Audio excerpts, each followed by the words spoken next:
we're going to do an update on this Lenovo here. Now I've got RAM and a hard drive there to whack in. Now currently the hard drive that's apparently in there is that model there, the ST1000.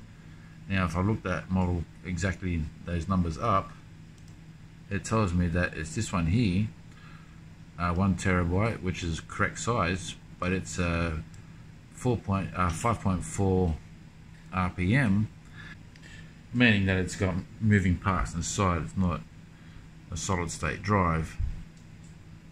So if that's correct, then I'll be putting this RAM update in, and this is not for me, this is for someone else. Yeah, 16 gig chip. Okay, so that will be going in, and hopefully that hard drive will be going in. I don't believe it's that type of hard drive, but according to this it is, so we'll see what happens. First thing you need to do is grab the Windows code, and then using the same PC, if you're fortunate that the PC is running, make your flash drive from that particular PC, because then it knows what to get to reinstall on this PC, that it's the correct operating system and so forth. And just by putting the serial number in, I've got the Wi-Fi driver that I want, and then when it's done I can come back to here, and I could do a recovery media order, but all the crap that comes pre-installed, I don't want to do that to this computer again. I like to, when installing an operating system, all the programs on there are the programs that I chose to be put on there, and not the junk that from the factory they do pre-install of a whole bunch of rubbish that you don't want. So now I'm ready to pull this apart. Okay, so first of all, you want to remove the 4 screws holding this stand on.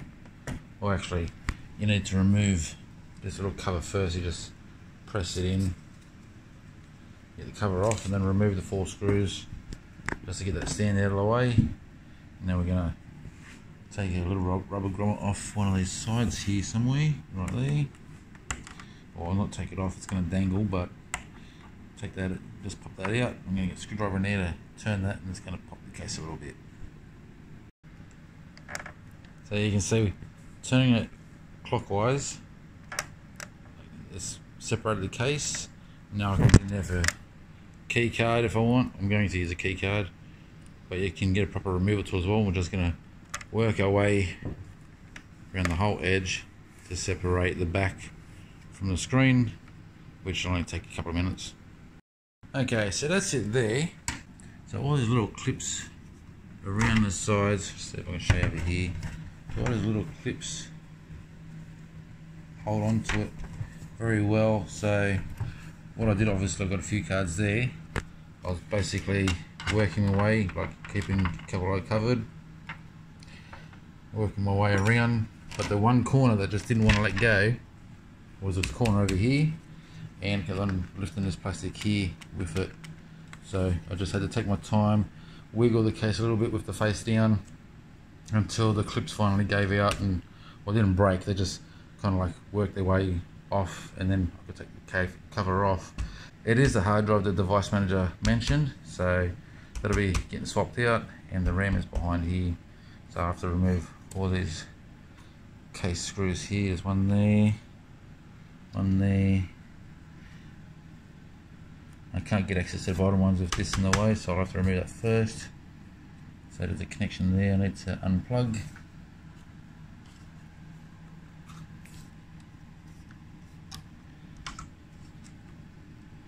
A little rubber connection there.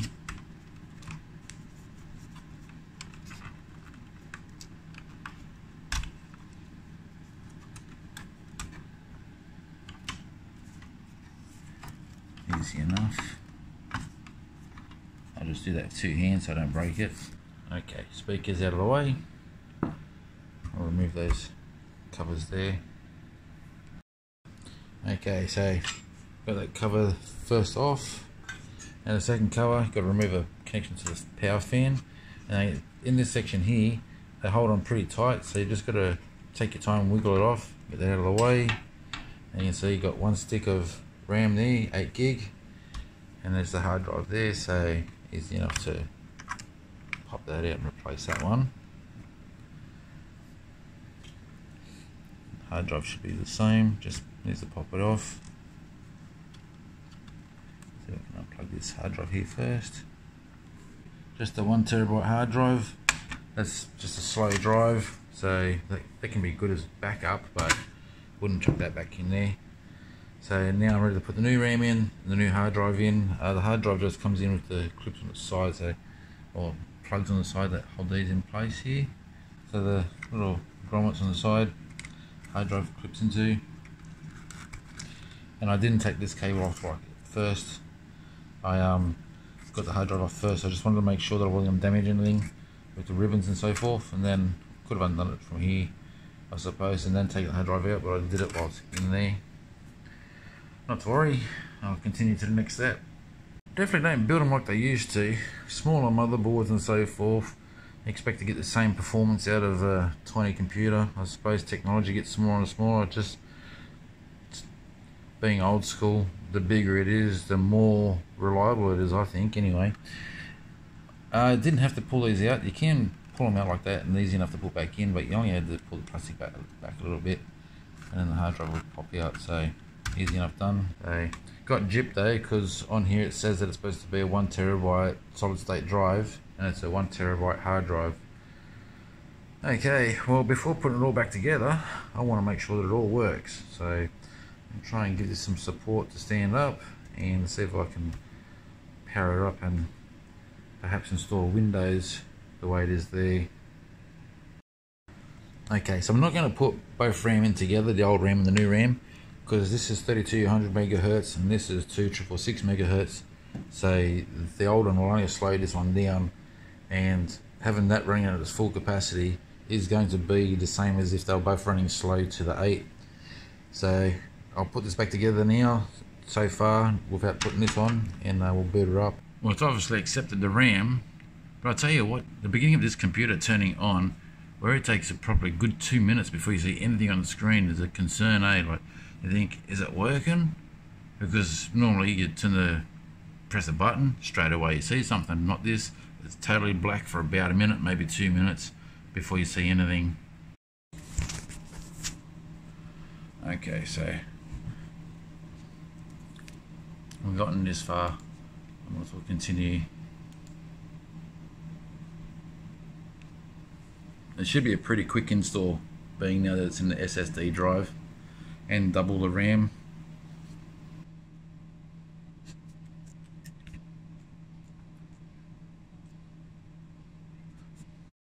Well, the first initial part took probably about 15 minutes. So I just wait for that to boot up now, follow the steps through. Okay, so I don't have my tripod, so I'm just going to have to do with the shakiness of my hand to go through this. Anyway, so far it's just asked me what country I'm in and what keyboard or setup I want. So obviously Australia and US for the keyboard. Now for the Wi-Fi, it's come up with Wi-Fi options from the beginning, so I don't need the Wi-Fi drivers, but I'll still get all the latest drivers from the website. Windows generally self-manages. Oh, looks like I have no choice, because I know that Microsoft is going to want me to connect to it on the install, and I don't want to. I can't do escape, can't do next. Have no choice but to connect to Wi-Fi. Alright. There's just certain things I like to avoid when setting up. And if you have no internet, then I can't ask. If there is any updates, I'll try and skip them to start off with. I just want to get Windows installed. Okay, so it looks like I can't avoid having to log in the way Microsoft wants me to, but I can get rid of that later. So I'm putting my own details in, and then once Windows has started, I'll change it back to a normal login without having a PIN number and all that sort of rubbish. Create a new user and delete my user, and then have Windows back to functioning the old way, not the new way. So we'll go through these. Get location based experiences like directions and weather. Well, that's only going to the local ISP anyway, which is not local to us, so that's no good. Turn on Wi-Fi, find my device. Well, the device is always going to be inside, so no. For a laptop, maybe different, but for this, no. Diagnose data, send information, no. Linking and typing, send optional linking and typing data to Microsoft, no. Tailored experience, no. Advertise ID, no. And here I'm just going to skip that, because anything that's done on the computer is to be done by the user, not an automatic setup from Windows. This one here, use your phone from your PC. For Android, blah blah blah. But unless it's a laptop and you can find this feature useful, this option is no good. I'll decline this because there's a free version of Microsoft, well, free version of Office anyway. Apache is what will go on here, so we'll decline that and decline that. I don't know what this rubbish is, but Game Pass, and never use Microsoft for gaming anyway, so skip for that. I know the person who uses this PC also doesn't use Microsoft Gaming. Now it says it's getting things ready. Like it says, might take a few minutes, so I'll just go outside for a minute and come back. Okay, so first of all, now that Windows is all done, I'm going to have to get rid of a user, but all this type of stuff will be gone. Now I don't think if I uninstall it from here, it's going to be uninstalled from the new user, but I will anyway. So I won't uninstall that, but the Xbox, Spotify,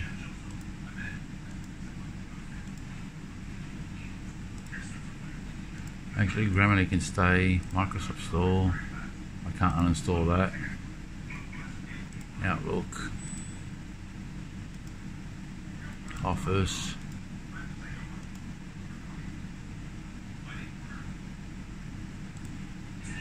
AI, can't uninstall that.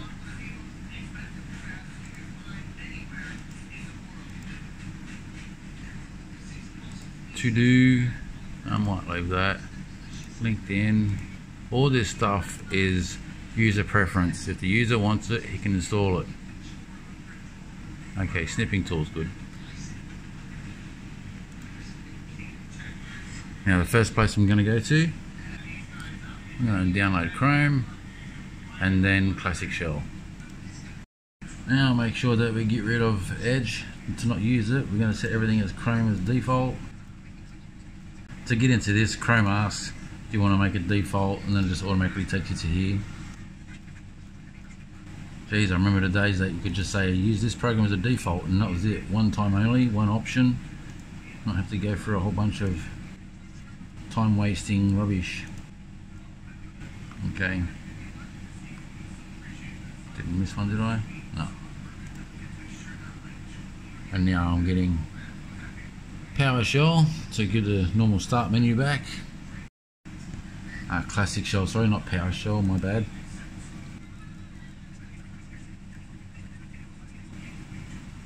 Now I don't click on that. So let's get back into here. I need to turn on start menu, and we'll just put the classic start button there. So now I can come over here, Windows 7, and have the normal menu back. Something that's easy to use. Now I'm just going to type in the bottom there, user, and go to change user account control settings. Now, I always bring this down one because I hate the annoying pop-ups. Like that. Not all the way to the bottom, so you still get the important pop-ups, but not for every single thing. Okay, so now I'm going to go add account. And I'm going to say I don't have personal sign-in. It'll ask me to create one. And I'm going to go add user without Microsoft account. And I'm just going to go Ryan is the name of the person who wants it. I'm going to change the account type to administrator.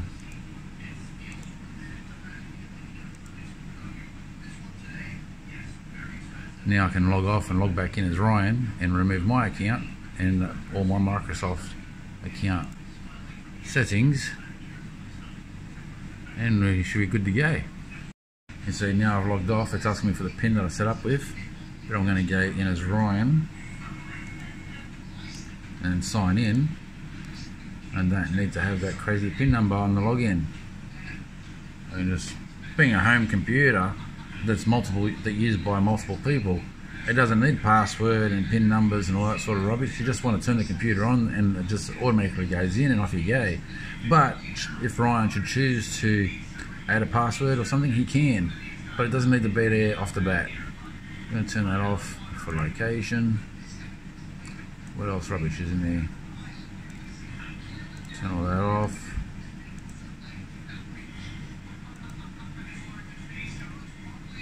And yeah, see, it's just automatically, it's all back there again, Spotify and all that rubbish. So I'll do like before, remove them and continue with Office and whatnot. Apache and Classic Shell is not there at the moment, but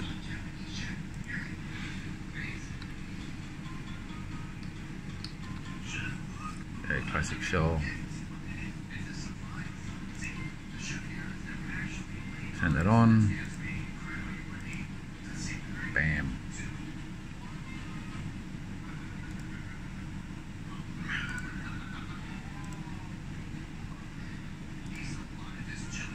Beautiful. Love it.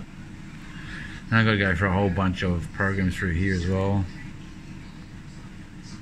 What they call apps. Awesome.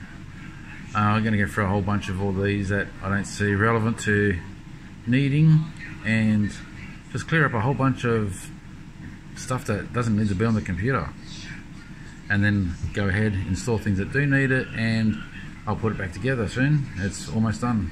Now I realise that there's probably going to be a whole bunch of people that's going to disagree with the way I install Windows, but this is what I do to every single computer, even my, like my computers and whatnot. Also going to this PC, what a stupid name that is. I'm going to rename that. I should be able to just come here and rename this. We get more options now.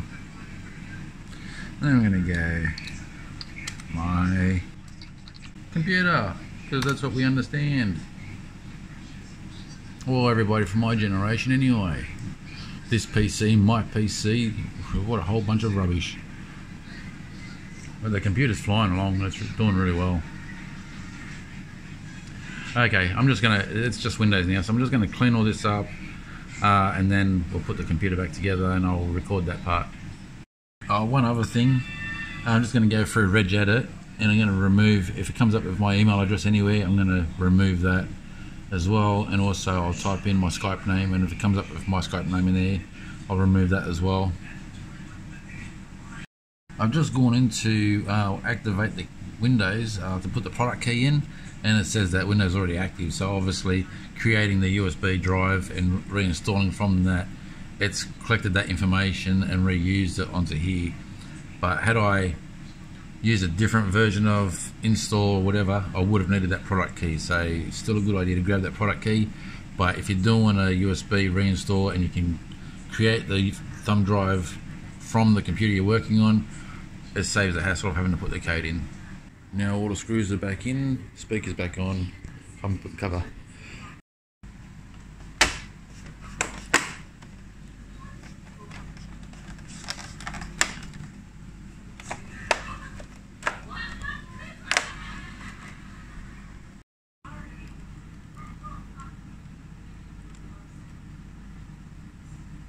Well, that's it. It's all installed. Just installing a few needed programs.